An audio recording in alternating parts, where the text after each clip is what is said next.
King Leopold was a despotic Belgian king who ruled the Congo for 23 years.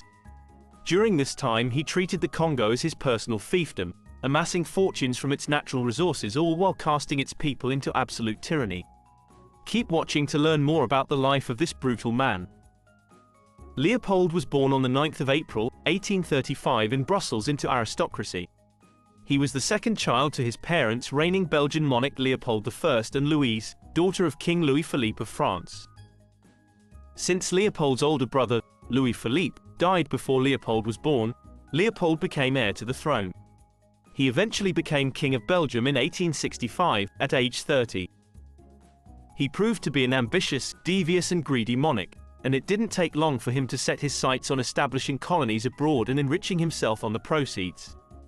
He was first made aware of Central Africa through the remarks of British naval officer, Lieutenant Vernon Cameron, after completing a 3-year journey across the belly of Africa from the east coast to the west coast in 1875. As reported in the Times, a newspaper of which Leopold was an avid reader, Cameron's view was that Central Africa was a country of unspeakable riches with an abundance of gold, copper, silver and coal, just waiting for an enterprising capitalist to take the matter in hand. Leopold began his quest for an African empire by inviting a collection of European explorers and geographers to a conference at his palace in Brussels in 1876.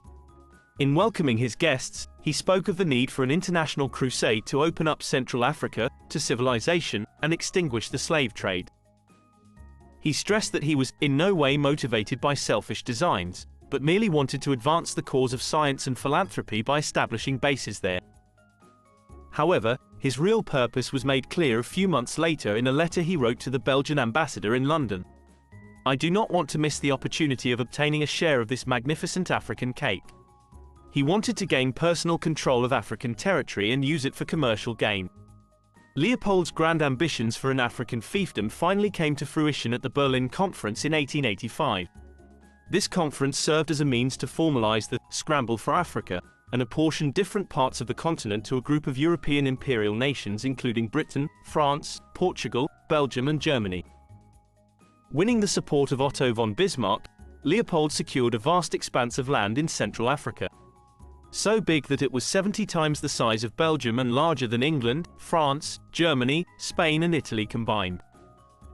By royal decree, on the 29th of May 1885, he named his new domain the État indépendant du Congo, the Congo Free State.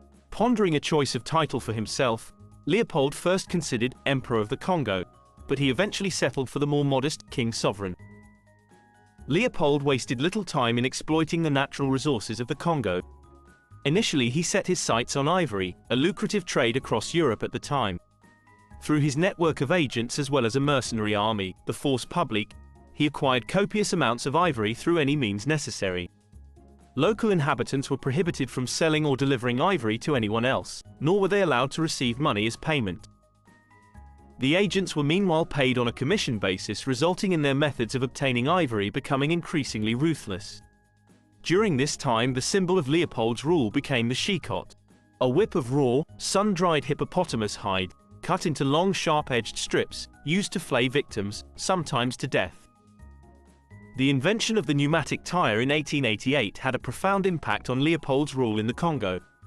Fitted first to bicycles and then cars, and the increasing use of rubber for industrial products such as electrical wiring, hoses and tubing led to soaring global demand. The Congo with its abundance of rubber trees was poised to meet such demand. And naturally King Leopold seized upon this new wealth opportunity. His goal was to make as much money as possible from wild rubber before new rubber plantations in Asia came into production, thus lowering the price. Harvesting wild rubber involved no cultivation or any expensive equipment. It only required labor. Company agents backed up by the Force Publique resorted to increasingly brutal methods to force African villagers to collect rubber sap and transport it in baskets to company outposts. Agents were paid on commission and given quotas to fulfill. They in turn imposed quotas on villagers. Women, children and elders were held hostage with official approval until the right quantity was delivered. Villagers who fell behind were flogged, imprisoned and even shot. Villagers who resisted were killed en masse, their villages burned down. To ensure that ammunition was not wasted, company militiamen and soldiers were instructed to cut off the right hand from a corpse so that officers could keep a check on them. The collection of severed hands became a regular part of the trade. But it was not only the dead who lost their hands. The living were similarly mutilated. The profits made from the rubber trade were enormous. In 1892, Leopold awarded a concession in the Northern Free State to the Anglo-Belgian India Rubber Company, otherwise known as ABIA. ABIA was given exclusive rights to exploit all forest products for a period of 30 years in an area that was 4 times the size of Belgium. In return, the Free State acquired a 50% shareholding in the company. Villagers were paid trivial amounts in brass rods, salt, blankets and knives. The company's margins were as high as 700% a year. The overall increase in rubber production was impressive. In 1890, the Congo exported 100 tons of rubber, and in 1901 it exported 6,000 tons. Leopold used this great wealth to fund a grandiose program of public works, building palaces, pavilions and parks in Belgium, enjoying his reputation as a philanthropic monarch. He also acquired a huge personal portfolio of properties in Brussels and on the French Riviera. The trading activities of Leopold's Free State, however, began to garner the attention of an obscure shipping company official, Edmond Morel. While studying trade statistics, Morel noted how ships bringing huge consignments of rubber from the Congo returned loaded mainly with guns and ammunition. He concluded that Leopold's Free State was using a system of forced labor, akin to slavery, to extract riches from the Congo. Morel quit his job and dedicated himself to exposing what he called the Congo scandal. His campaign fell on deaf ears in Belgium, but in Britain he persuaded Parliament to take an interest. The British government responded by instructing its consul in the Free State, Roger Casement, to investigate.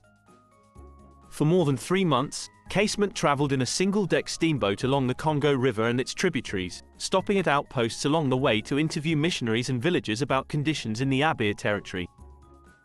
Casement returned to the coast with tales of burned villages, severed hands, mass murder and refugee populations fleeing terror.